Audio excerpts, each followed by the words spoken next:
Hello दोस्तों, आप सबका हमारे यूट्यूब चैनल पे स्वागत है। जो ट्रांसफॉर्मर होता है उसमें सबसे ज़्यादा जो हीटिंग प्रोड्यूस करते हैं वो दो लॉसेस होते हैं।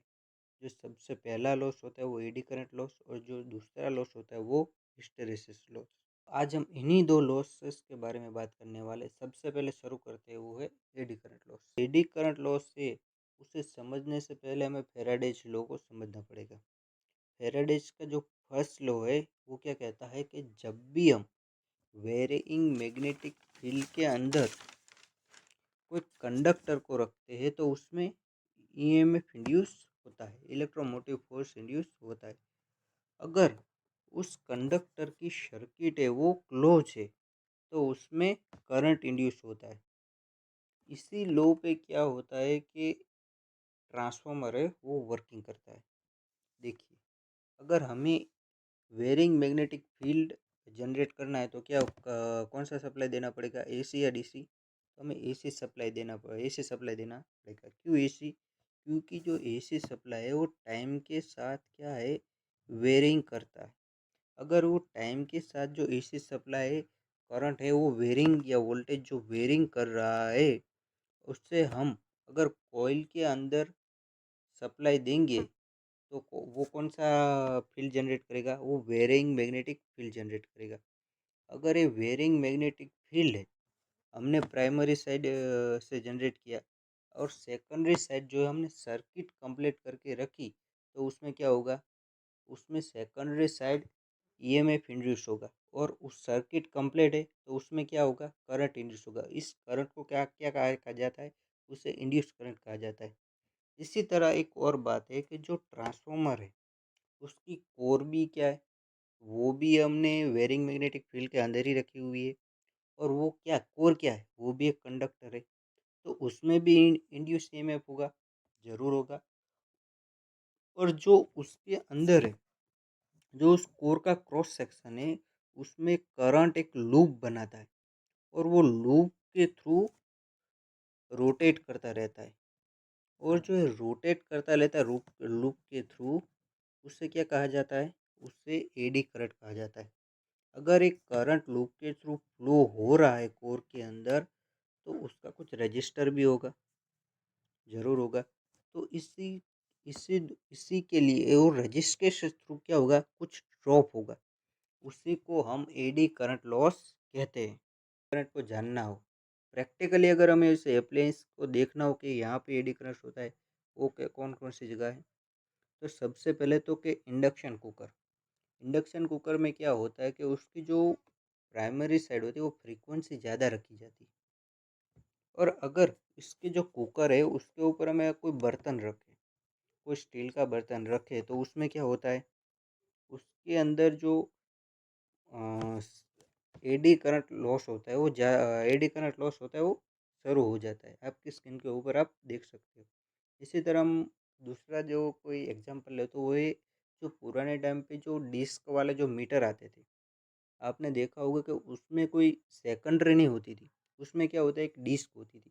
उस डिस्क में क्या होता है कि अगर हम प्राइमरी साइड जो है उससे वेरिंग मैग्नेटिक फील्ड जनरेट करते हैं और उसके बाद जो सेकेंडरी है वो डिस्क की बिहेव करती है और उसमें जो होता है वो एडी करंट लॉस होता है और वो एडी करंट लॉस के द्वारा वो रोटेट करती है। इससे हमें समझ में क्या आता है कि जब भी हम सर्किट को कंप्लीट करते हैं और उसमें जो फ्लो होता है वो कौन सा करंट होता है, वो होता है इंड्यूस करंट। अगर कोई कोर हो या फिर कोई मटेरियल हो, उसी के अंदर लूप बना के जो फ्लो होता है वो क्या होता है, एडी करंट होता है। और उसी के द्वारा अंदर जो वो करंट फ्लो होगा उसका कुछ रजिस्टर होगा, उस रजिस्टर के द्वारा जो ड्रॉप होता है उसे एडी करंट ड्रॉप कहते हैं। अब देखिए, तो उसमें एडी करंट लॉस कितना होगा, वो होगा P is equal to I square R. जो आई है वो लूप का करंट है और जो आर है वो रजिस्टर्स ऑफ एडी करंट। अब देखिए, ये क्या होता है कि इससे डिफ़िकल्ट होता है, जो एडी करंट लॉस है उसे हम फाइंड करना होता है, वो डिफ़िकल्ट होता है। तो जो उसके नीचे equation P is equal to है वो दी गई है, जिससे हम सिंप्लीफाई करके हम उसे एडी करंट लॉस ढूंढ सकते हैं। कंडक्टर होता है, उसमें अगर कोई सॉलिड कंडक्टर लिया था मैंने, उसमें अगर क्या होता है, एडी करंट होता है, एडी करंट लॉस होता है। अगर उस कंडक्टर की साइज, जो क्रॉस सेक्शन एरिया है, वो बढ़ा दिया जाए तो उसमें क्या होगा, जो मैग्नीट्यूड ऑफ करंट है वो क्या होगी, वो ज़्यादा होगी। और उससे ज़्यादा होगी तो क्या है कि एडी करंट लॉस होता है वो ज़्यादा होता है।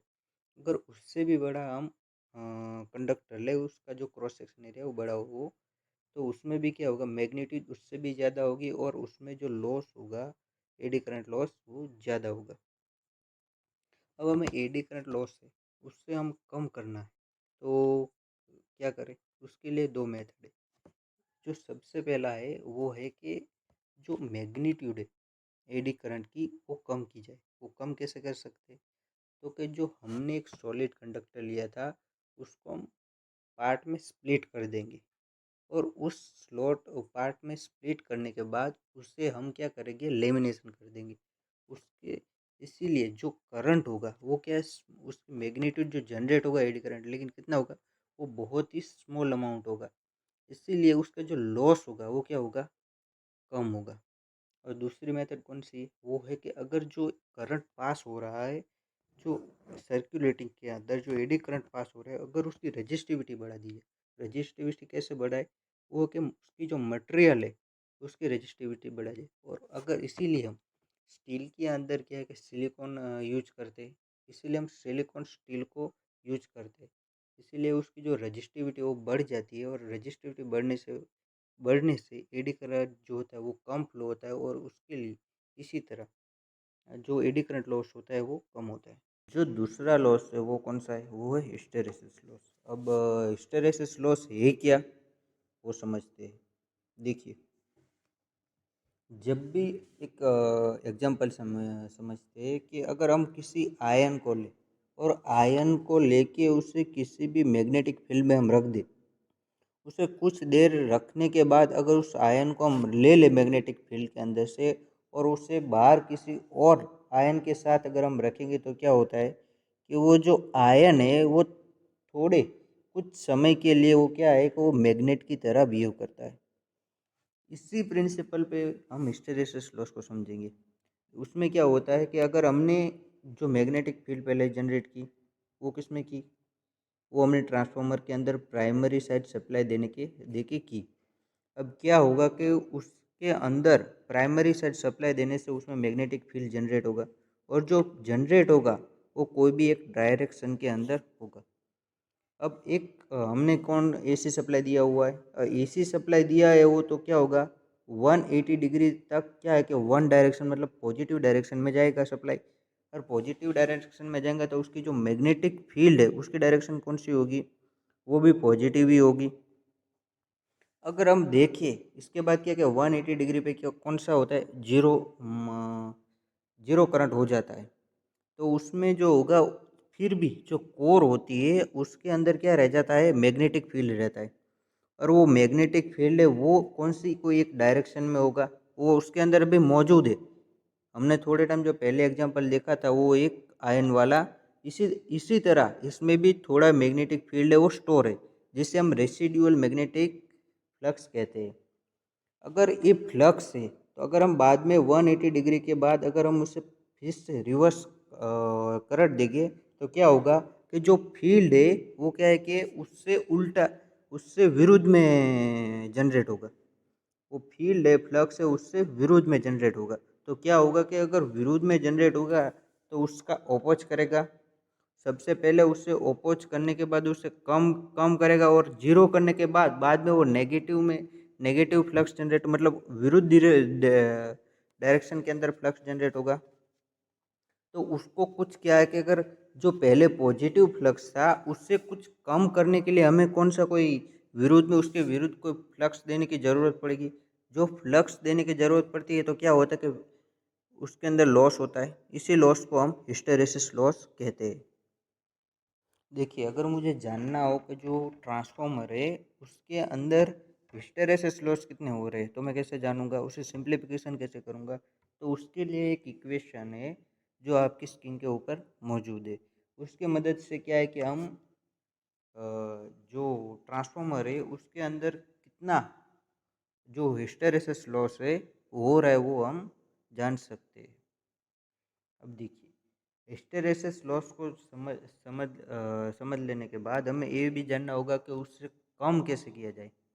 तो आपने क्या देखा कि जब भी हम किसी एक डायरेक्शन के अंदर फ्लक्स को प्रोड्यूस करते हैं, तो और फ्लक्स प्रोड्यूस करने के बाद उसमें कुछ रेसिडुअल मैग्नेटिक फील्ड जो रह जाता है वो क्या है, वो कम से कम रहना चाहिए।